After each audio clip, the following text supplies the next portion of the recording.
The distress beacon had been broadcasting for 73 hours when Commander Nehal Chen first detected it on the bridge of the UES Defiance. The signal was weak, fragmented, transmitted in an archaic galactic standard that hadn't been used in decades. "Ma'am," Lieutenant Adnan Malik called from the communication station, his fingers dancing across holographic displays. "I'm getting cleaner readings now." It's coming from the Kepler 442 system." Nihal's jaw tightened. Kepler 442 was deep in Zephyrian space, hostile, territory that had been off-limits to human vessels. Since the Treaty of Vega, Prime, whatever was sending that signal was either very brave or very desperate. "What's the message content?" she asked, moving to stand behind Adnan's station. "It's repeating in multiple languages, including several human dialects," Adnan reported, his dark eyes reflecting the blue glow of the display. The sender identifies as Captain Yara Okafor of the civilian transport Horizon's Edge. She's reporting engine failure and requesting immediate assistance. "There are over 300 souls aboard, ma'am, mostly human colonists heading to the Outer Rim." The bridge fell silent except for the steady hum of the ship's systems. Everyone knew the implications. The Horizon's Edge was stranded in enemy territory, and by all galactic conventions no help would come. The Zephyrian Empire had made it clear that any unauthorized vessels in their space would be considered hostile and dealt with accordingly. Nihal studied the tactical display showing their position relative to the distress signal. Her fleet, 12 human warships of the Terran Defense Force, had been conducting routine patrols along the border when they'd intercepted the transmission. "Commander," her XO Major Torres approached cautiously. "With respect, ma'am, entering Zephyrian space would be considered an act of war. Command will have our heads if we—" "Command isn't here," Nehal interrupted, her voice carrying the authority that had earned her command of humanity's most advanced battle group. "But 300 innocent people are dying out there." She turned to address the bridge crew. "The galaxy thinks we humans are just violent Deathworlders, primitives who barely deserve a seat at the civilized table. They see us as useful cannon fodder, nothing more."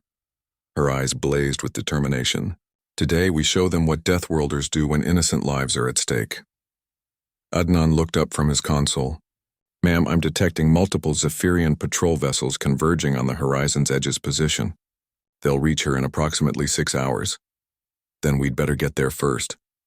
Nehal strode to her command chair. "All ships, this is Defiance. We're going in. Anyone who wants to file an objection can do so in their personal log after we've saved those people." The response was immediate and unanimous. 12 captains, all human, all understanding exactly what their species represented in this cold galaxy. They were the ones who'd crawled out of Earth's gravity well through sheer bloody-mindedness. They were the descendants of explorers who'd crossed impossible oceans and survivors who'd endured ice ages. They were, as the aliens never let them forget, Deathworlders. The human fleet jumped to hyperspace. 5 hours later, they dropped back into normal space at the edge of the Kepler 442 system. The Horizon's Edge hung dead in space, her hull scarred and her engines dark. But she wasn't alone. "Contact!" Adnan's voice cracked with tension. 7 Zephyrian destroyers closing on the transport. "They're charging weapons." Through the view screen, Nehal could see the sleek crystalline forms of the Zephyrian warships. Beautiful, deadly, and completely without mercy for what they considered inferior species. "Open a channel to the Zephyrian fleet," she ordered. A tall, ethereal figure appeared on the main display.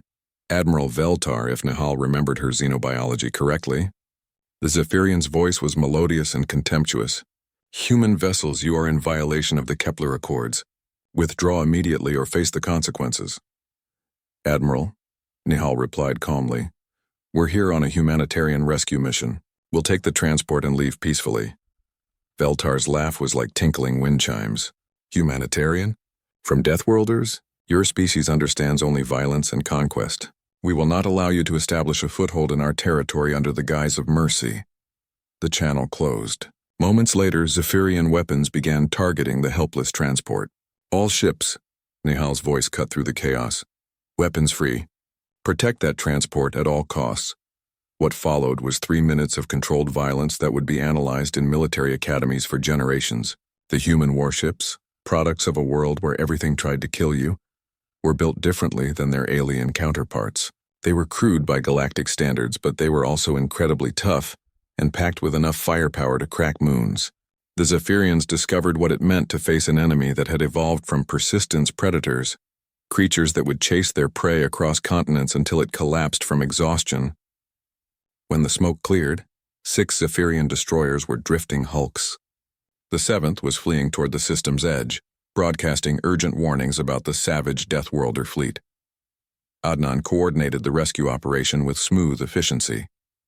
Transport shuttles ferried the colonists from the crippled horizon's edge to the human warships, where they were treated with a care and gentleness that would have surprised the fleeing Zephyrians. As the last shuttle docked, Nehal stood before the rescued colonists in the Defiance's main hangar. They looked at her with awe and gratitude, 300 souls who'd thought themselves abandoned to die in the cold void. "The galaxy calls us Deathworlders," she told them, her voice carrying clearly in the vast space. "They think that makes us monsters. But we know better. We know that those who've stared death in the face understand the true value of life. We know that strength without compassion is just cruelty." She gestured toward the stars visible through the hangar's transparent barriers. "Out there, civilized species will abandon the helpless because it's inconvenient to help. But we're not civilized by their standards. We're human, and humans don't leave people behind." The cheers that followed echoed through the ship and across the comm channels to the rest of the fleet. In the weeks that followed, the story spread throughout the galaxy. How a fleet of human warships had defied an empire to save strangers. How the so-called Deathworlders had shown more humanity than any of the civilized species. And in the deepest reaches of space, other distress beacons began broadcasting on human frequencies, because word had spread. When all hope was lost, when no one else would come, the Deathworlders would answer the call.